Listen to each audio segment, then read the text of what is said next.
Today we are talking about a theory that I've used in a lot of my business classes over the last 20 years of being a magician, an entertainer, performer, and speaker. And I wanted to share it with you. This is something that normally I only share when magic clubs hire me for personalized lectures, and individuals are paying a high ticket price each individual to come to a sort of a intensive on business and marketing, or when I'm teaching at a college theater festival, teaching a specialized class on how to make a living as an entertainer.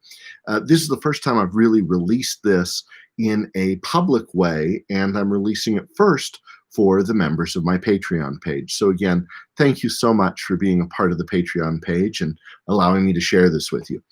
This isn't, of course, the full class, but this is the opening idea, the opening concept that I hope will help you on your journey. It's a mindset that has really helped me. So I call it the difference between the artist's journey and the business journey. And it is a reciprocal journey. They start at different ends and cross each other in the middle. And it is the exact same 5 steps, but they look very different depending upon which side you start your journey from. So we'll start with the artist's journey. We'll start with the artist's journey. The artist says, I am an artist. I am an artist. That is who I am at my core. I am one that creates art. I want to make my living with my art. I am an artist, and that is my purity. What is my art? Let's say this artist says, my art is painting. I am a painter. I am an artist, and my medium is painting. I make paintings. And what is your output? What kind of paintings do you paint? I paint paintings of dead cats. I find that they speak to me, they speak to my soul, they talk about life and death, the cuteness, the death, the mix in there, paintings really raw, paintings of dead cats. And where do you sell these paintings? Where do you sell them? Who's your clientele for the painting? Well, my clientele is I display the paintings at coffee shops, and I try and get into art galleries, and I go to art festivals, and I have an Etsy page and a Facebook page, and I sell to my friends, and I do everything I can to display them to those markets. And who is the end buyer? Well, the end buyer are people who understand my truth, the people who understand my art, those brilliant people who see my paintings and buy them. And if that artist with their art of painting has created something that speaks to the human condition in a real way, that something that they have pulled from themselves that just speaks to the human condition, and they are displaying it in the right place, they will be successful in selling that art that they created from their core to strangers. If they have not, and they have instead just created something core to themselves, or they're not particularly good at getting it into coffee shops or art galleries and such, then they will be a starving artist. They will be someone who, I'm an artist, I paint a few paintings, I paint my paintings of dead cats, no one buys them. And they are starving artist because no one understands their truth, right? Their truth. This sounds like a lot of magicians I know. Instead, we'll go with the business person's journey. The business person's journey says, who am I going to sell to? Who am I going to sell to? And when we look at that, who we want to look at are not just the individuals that have a need that we can fulfill. I think that's very important, to be in the need fulfillment business, to find people with a need, find out what their need is, and then fulfill that need, and make your name associated with fulfilling that need.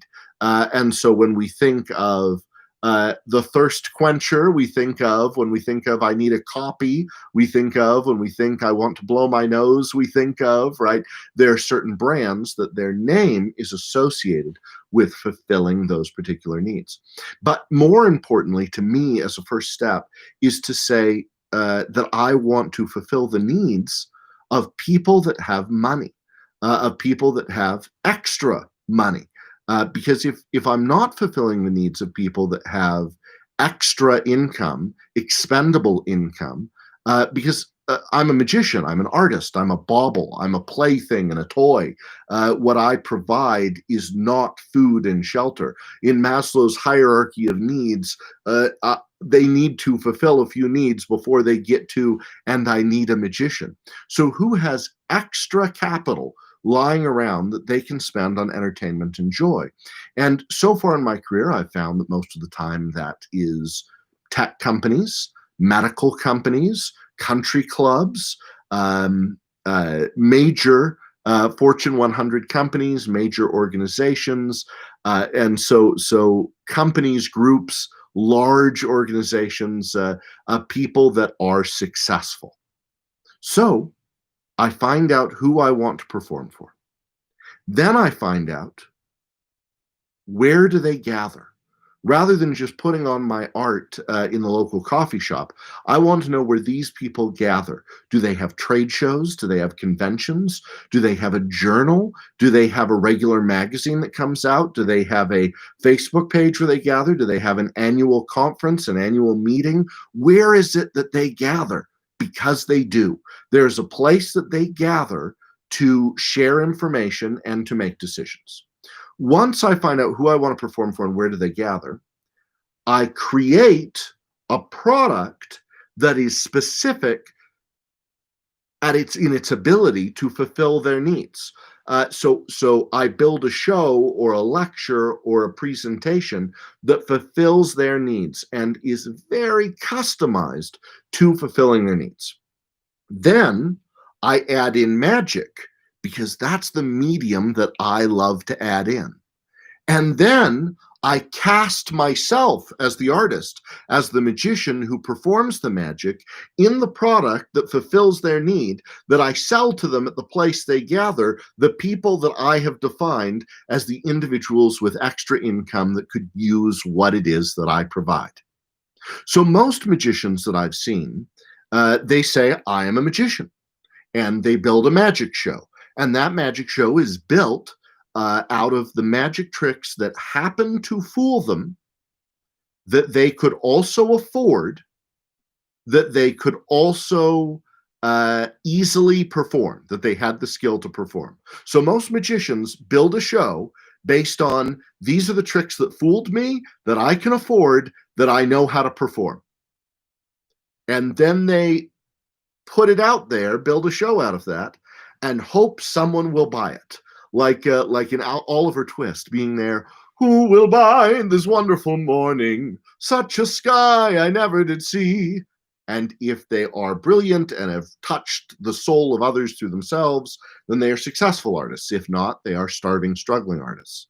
If instead we choose who we want to perform for that has money, we find out where they gather, we figure out what kind of shows it is they're buying, and we build a show like that fulfills their needs, and a website and marketing material and all of these things that are customized to say, I fulfill your need. I know what your needs are and I fulfill it.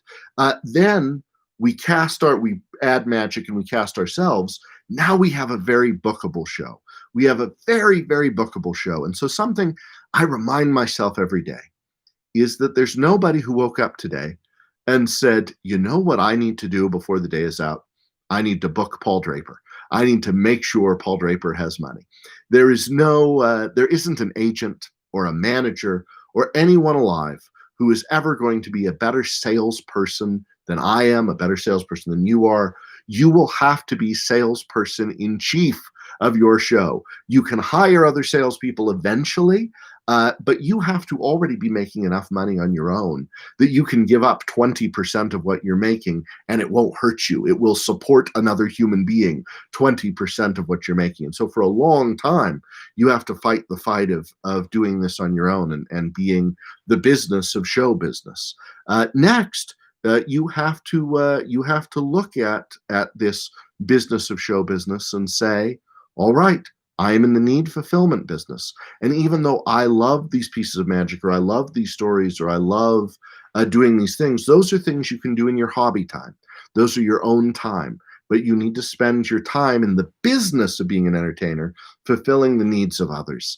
And so when I came to the realization that my full time job is selling the Paul Draper Show, and my hobby is building the Paul Draper Show and performing the Paul Draper Show. That is my free time. Most people spend 8 hours a day at their full-time job, and then they work on their hobby afterwards. In the same way, I spend 8 hours a day selling the show, and I spend time after that 40 hours a week working on the show and performing the show. Those are my hobbies. That's my joyous time. My job is not to perform magic. My job is to sell the Paul Draper Magic Show.